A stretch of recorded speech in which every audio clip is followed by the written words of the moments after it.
Life of Attorney Olimpio Epis, written by May Epis Narciso-Lalu. This is my grandfather, Attorney Olimpio Piyong Ramada Epis, August 10, 1910 to May 9, 1981, was born into a humble family in Loreto, Dinagat Island, Surigao del Norte. He was the son of Francisco Epis and Ignacia Ramada. He grew up with his mother, father, and older brother Gerardo. Sadly, his father passed away when he was incredibly young, leaving his mother to raise him and his brother on her own. Later, his mother remarried, but her new husband favored his older brother, who had a mestizo appearance, while he was often belittled and called ugly. His stepfather even insisted that he leave their home, a request that his mother, who was also under his stepfather's influence, could not oppose. At an early age, he moved out and found work as a house help to survive. Despite the challenges, he was determined to continue his education. He enrolled in night classes, and in the mornings, he would scrub the floors while studying and memorizing lessons from his books. He would walk to school each day, bringing a simple sweet potato as his lunch. His connection to his family remained strong, though. He would secretly visit his mother and brother when his stepfather was away. His mother would allow him to eat, and his older brother would share his toys with him. But as soon as his stepfather's return was imminent, he would slip away to avoid being caught. When he graduated from high school, he made a firm promise to himself. He would earn a degree because he refused to live and die in poverty. He dreamed of enjoying better food and even wearing a tuxedo one day. But his ultimate aspiration was to become a lawyer, so he could fight for the poor and oppressed, just as he had once felt oppressed. Driven by his goal, he moved to Manila and worked as a student while pursuing his college education. After years of hard work and determination, he graduated and passed the bar exam. He became the first lawyer from Dinagat Island, a feat that left many people in his hometown astounded. His mother and older brother were incredibly proud of him. He quickly made a name for himself in Manila as a highly skilled lawyer, known for winning every case he took on. He also dedicated time to pro bono work, defending those who couldn't afford to pay for legal services. His compassion for the underprivileged continued to guide his work, as he believed in giving a voice to those who needed it most. Later, he returned to Surigao, where he continued to practice law and help many Surigaonons fight for their rights. He became an expert in real estate, criminal, and corporate law, earning widespread recognition and respect for his work. His success was further acknowledged when he was invited by a university to teach law, a true testament to his achievements. Throughout his career, he received numerous awards and accolades.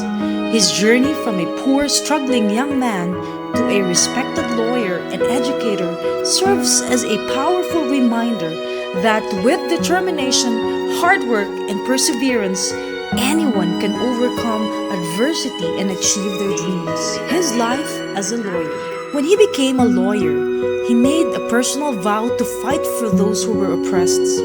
No matter the financial situation of his clients, he would take their cases if he believed in their cause.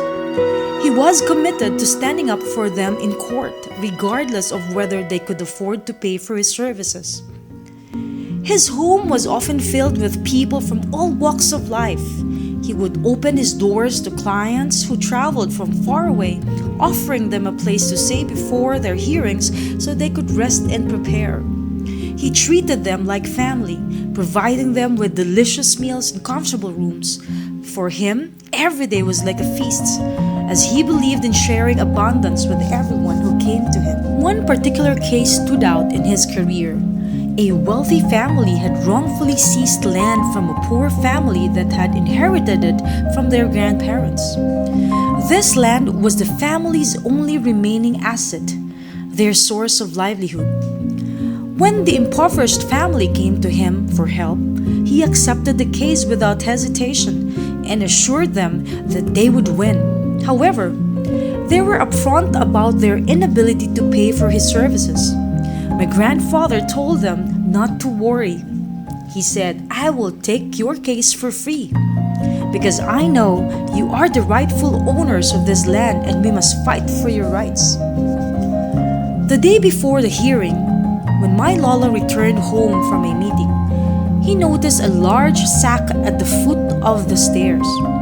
When he opened it, he found it filled with money. He immediately knew it was from the wealthy family on the other side of the case. Without second thought, he returned the money, telling them, "You cannot buy my principles or dignity. I will see you in court tomorrow." After several meetings, the judgment was finally delivered, and Lola won the case.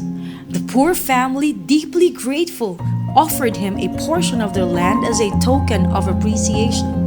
But Lola refused, saying that his true reward was seeing justice served. They insisted, knowing they would never have won the case if he hadn't agreed to represent them, despite their inability to pay. His life as a family man. He was married to my grandmother, Chofila Eder, and together they have 5 children: Norma, Helen, Erlinda, my mother, Olimpio Jr., and Emmanuel. As a father, he was loving and deeply committed to providing for his family. But he was also extremely strict. He believed in the importance of education and made it a priority for his children. His own struggles growing up fueled his determination to ensure they had every opportunity to succeed. He often said he didn't want his children to experience the hardships he had. He made sure to provide everything they needed so they could focus solely on their studies. During exam periods, he would allow his children to retreat to their rooms to concentrate, ensuring they weren't distracted by household chores. He believed in serving them healthy and delicious meals to keep them well nourished and focused. They were not expected to do chores during this time. Their only task was to study. At dinner time, however, the whole family would gather around the table. He would ask each of them about the subjects they were studying for their exams. With his sharp intellect and background as an educator, he would ask them questions, sometimes without even looking at their books, expecting them to answer. If they couldn't, he would ask, "How is it that you can't answer? You had the entire day to study, ate well and didn't have to work. What did you do all day?" He would remind them, "You must be smarter than I was, because you have everything I didn't. I had to work while I studied, had little time to focus on my lessons, but I became a lawyer. But you don't have to go through what I did, so I expect you to be smarter than I was." This was his way of instilling discipline and teaching them the value of education. He wanted them to understand that they were privileged with the opportunity to focus solely on their studies, and that with his privilege came a responsibility to strive for success. His strictness was rooted in his desire for them to lead better lives than he had, and to ensure they appreciated the opportunities they have been given. His strict discipline played a key role in shaping his children's success in their respective fields. Each of them grew up to value the sacrifices he made and the lessons he imparted, carrying forward the strong work ethic and appreciation for education that he instilled in them. I wish I had a chance to meet him, but he passed away just a year before I was born. I would have loved to sit down with him, hear his stories, and discuss life. I long to experience the love and discipline he gave to his family firsthand. However, the stories my mother shared about him are more than enough for me to understand the kind of man he was. His legacy lives on through them. I hope that the younger generation, especially in the Epis clan, can find inspiration in his life. No matter the challenges they face, They should remember that with hard work, determination, and a relentless drive to achieve their dreams, anything is possible.